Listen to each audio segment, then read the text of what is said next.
Hello दोस्तों, basic EDU with विवेक पर आपका स्वागत है। दोस्तों, आज हम विराम चिन्हों के बारे में पढ़ेंगे जिसमें आपका संपूर्ण विराम चिन्ह कंप्लीट हो जाएगा। तो देखते हैं हम पहला क्वेश्चन है हमारा, निम्नलिखित में से कौन सा अल्प विराम है? ऑप्शन ए सही है या फिर ऑप्शन बी, ऑप्शन सी या ऑप्शन डी? कौन सा सही होगा? इसमें हमारा सही होगा ऑप्शन डी, ऑप्शन सी सही होगा। जैसे हम लिखते हैं राम, अल्प विराम लगाते हैं, फिर लिखते हैं श्याम, तो इसमें अल्प विराम चिन्हों का प्रयोग किया जाता है। आगे देखते हैं, दूसरा क्वेश्चन है हमारा, विराम चिन्ह की दृष्टि से कौन सा वाक्य अशुद्ध है? ऑप्शन ए है नहीं, कल मैं तुम्हारे घर नहीं आ सकता। ऑप्शन बी है मैं क्या कहता। ऑप्शन सी है महक, रागिनी, श्वेता आदि भी आई हैं और सब अब गाना गाएंगी।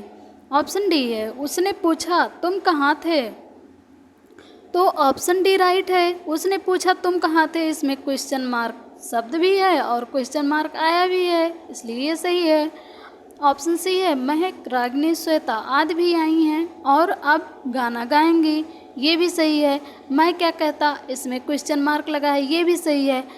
ऑप्शन ए नहीं, कल मैं तुम्हारे घर नहीं आ सकता, तो यहाँ नहीं के बाद यहाँ अल्प विराम चिन्ह का प्रयोग किया जाएगा। ओके, इसलिए हमारा ए ऑप्शन अशुद्ध है और यही सही ऑप्शन होगा। तो कौन सा सही होगा दूसरे में? Option A. अगला देखते हैं, तीसरा क्वेश्चन है, उसने मुझसे कहा मैंने आज एक मशीन खरीदी है। उक्त वार्तालाप में किस विराम चिन्ह की कमी या त्रुटि है? तो किस विराम चिन्ह की कमी होगी? उसमें किस विराम चिन्ह की कमी होगी? ऑप्शन ए या फिर option B, option C, option D? तो इसमें क्या कमी होगी? ऑप्शन सी की। उसने कहा, यहाँ पर अल्प विराम लगेगा।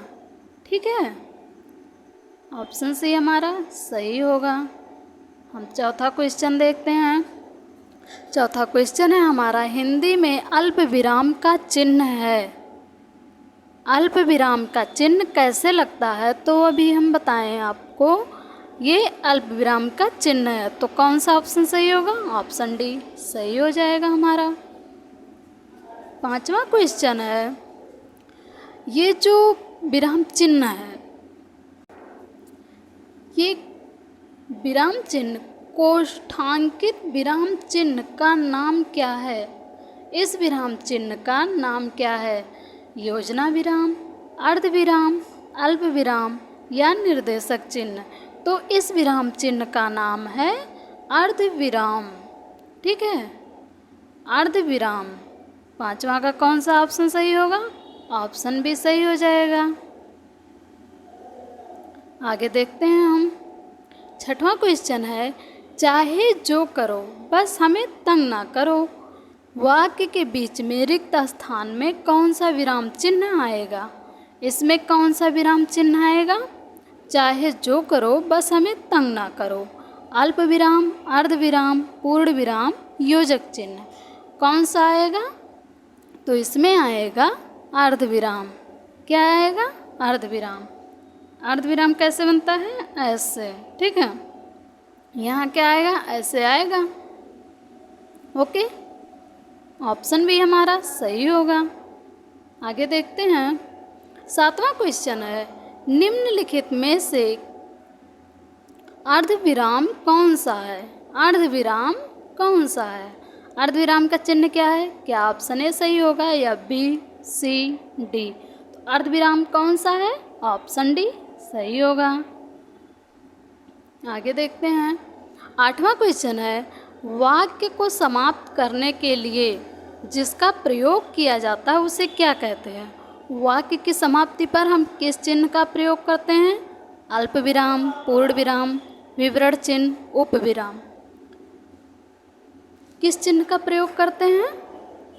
तो हम यहाँ पर पूर्ण विराम चिन्हों का प्रयोग करते हैं। जब वाक्य की समाप्ति होती है तो वहाँ पूर्ण विराम लगाया जाता है। ऑप्शन बी सही होगा। 9वां क्वेश्चन है, हिंदी में पूर्ण विराम का चिन्ह है। तो हिंदी में पूर्ण विराम का चिन्ह कौन सा सही होगा? Option A, B, C, D. कौन सा सही होगा? C option. हिंदी में पूर्ण विराम का चिन्ह कैसे लगाया जाता है? ऐसे। आगे देखते हैं। 10वां क्वेश्चन है, निम्नलिखित चिन्हों में से उप विराम को पहचानिए। तो ये क्या है? ये है पूर्ण विराम। ये क्या है? ये है अर्ध विराम। क्या है? अर्ध विराम। ये क्या है? इसे हम उप विराम कहते हैं। ठीक है, उप विराम कहते हैं। और ये क्या है? ये प्रश्नवाचक चिन्ह है। ठीक है, तो ऑप्शन सी हमारा सही होगा। उप विराम चिन्ह कौन सा है? Option C. 11वां क्वेश्चन है, इस विराम चिन्ह का नाम क्या है? इस विराम चिन्ह का नाम क्या है? पूर्ण विराम, प्रश्नवाचक, अल्प विराम, योजक। तो इसका नाम क्या है? प्रश्नवाचक। ठीक है, इसका नाम क्या है? प्रश्नवाचक। ऑप्शन बी सही होगा। 12वां क्वेश्चन है, एक वाक्य में विराम चिन्ह का गलत प्रयोग हुआ है, वह कौन सा है? पहला है, वह नहीं जानता कि मैं क्या कहना चाहता हूँ। ये तो सही है। दूसरा है, आपने क्या कहा था सो मैंने सुना नहीं। ये भी सही है। उत्तर प्रदेश की राजधानी बताओ। तो यहाँ पर क्वेश्चन पूछ रहे हैं, यहाँ पर क्वेश्चन मार्क आना चाहिए, जबकि यहाँ पूर्ण विराम दिए हैं, तो ये गलत हो जाएगा। वह ऐसा क्यों कहता था कि हम वहीं नहीं जाएंगे? वहीं नहीं जाएंगे, ऑप्शन डी। तो यहाँ पर सी ऑप्शन सही हो जाएगा। ओके, क्योंकि गलत पूछा है। अगला क्वेश्चन देखते हैं। 13वां क्वेश्चन है, किस वाक्य में विराम चिन्ह का उचित प्रयोग नहीं हुआ है? किसमें नहीं हुआ है? मैं मनुष्य में मानवता देखना चाहती हूँ, उसे देवता बनाने की मेरी इच्छा नहीं है। ये सही है। वह दूर से, बहुत दूर से आ रहा है। तो यह भी सही है। यहाँ अल्पविराम लगा है। सुनो सुनो वह गा रही है, यहाँ पर विस्मयादिबोधक लगा है। ये भी सही है। प्रिय महाशय मैं आपका आभारी हूँ, यहाँ पर अल्पविराम नहीं लगेगा। यहाँ पर क्या लगेगा? विस्मयादिबोधक चिन्ह ऐसे लगेगा। ठीक है, ऐसे करके ऐसे लगेगा। तो ये गलत है, इसलिए हमारा डी ऑप्शन सही हो जाएगा। डी ऑप्शन सही होगा, क्योंकि उचित प्रयोग नहीं है पूछा था। आगे देखते हैं। 14वां क्वेश्चन है, ये जो कोष्ठक में दिया गया है विराम चिन्ह का नाम है, इसका क्या नाम है? प्रश्नवाचक, अल्पविराम, पूर्ण विराम, विस्मयबोधक। क्या होगा? विस्मयबोधक। ऑप्शन डी सही होगा। 15वां क्वेश्चन है, ओह बहुत कठिन समय आया है, दिए गए वाक्य में उचित विराम चिन्ह लगाइए। यहाँ पर कौन सा विराम चिन्ह होगा? Option A, option B, option C, option D. तो यहाँ पर क्या होगा?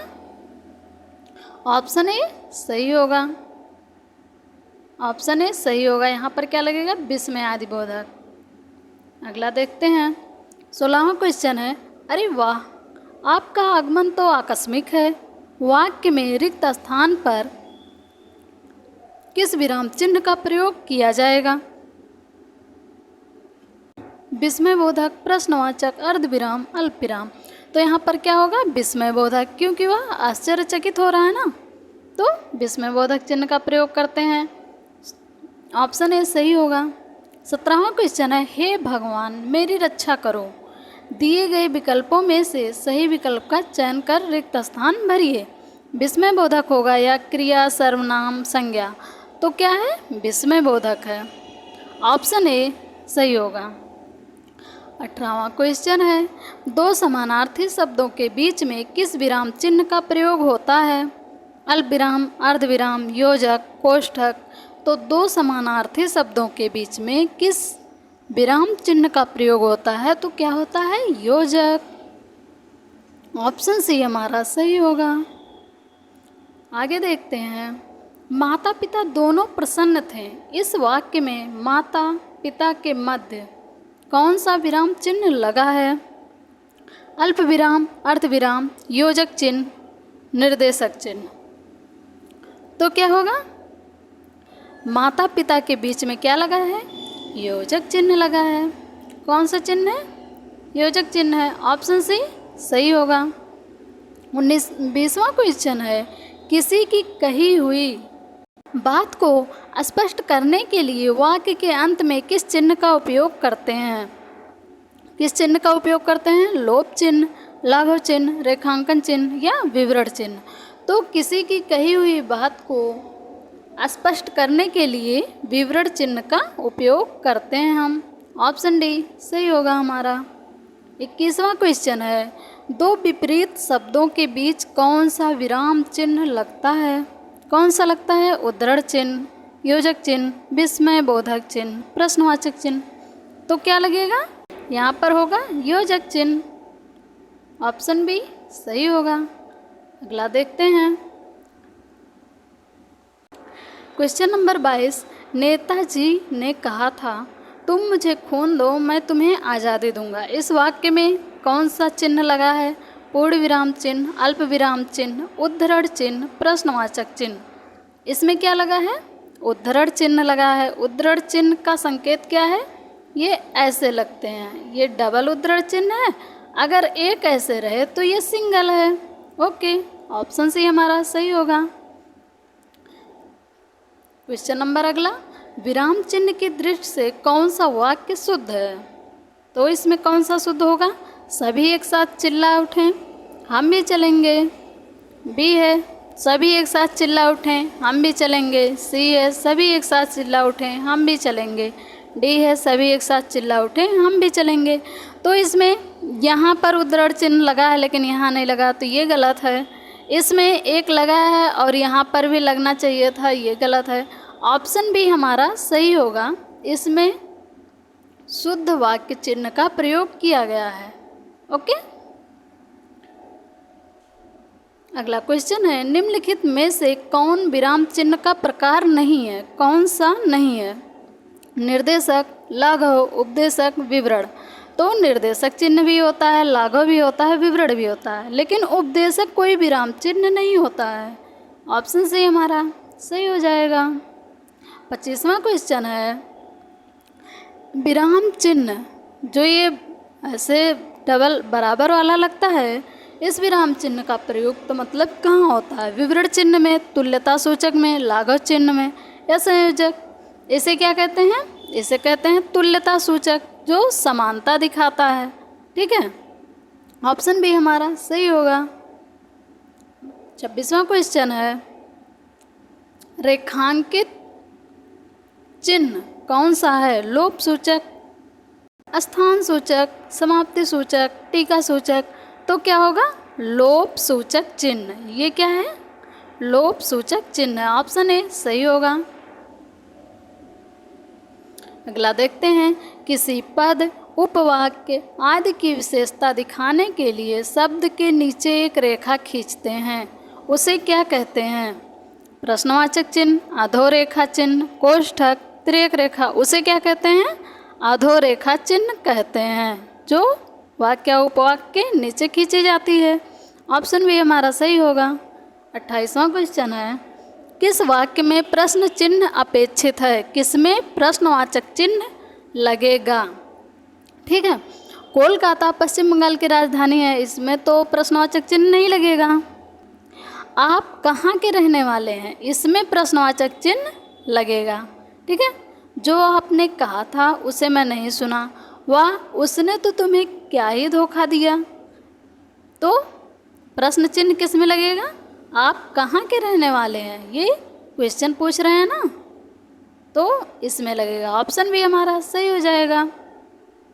29वां क्वेश्चन है, हंस पद विराम चिन्ह का प्रयोग होता है वाक्य को पूरा करने के लिए या फिर संकेत देने के लिए या अर्थ स्पष्ट करने के लिए या लिखने में अक्षर छूटने का संकेत देने के लिए।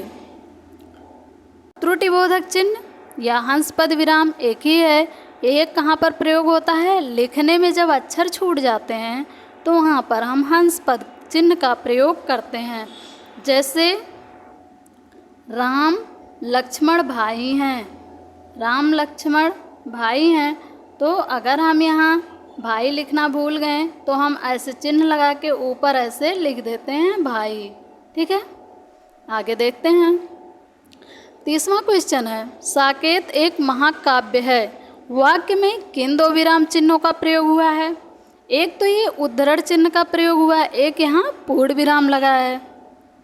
तो देखते हैं कहाँ पर पूर्ण विराम और उद्धरण चिन्ह दोनों है। यहाँ पर अर्ध विराम है तो ये गलत है, यहाँ पर निर्देशक चिन्ह है ये भी गलत है, यहाँ पर क्या आ गया कोष्ठक चिन्ह ये भी गलत है, यहाँ पूर्ण विराम यहाँ उद्धरण चिन्ह, तो हमारा डी ऑप्शन सही होगा, डी ऑप्शन सही होगा। ठीक है दोस्तों, हमारे ये 30 क्वेश्चन कंप्लीट हुए हैं। आप हमारे वीडियो को ज़्यादा से ज़्यादा लाइक शेयर एंड सब्सक्राइब करें। धन्यवाद।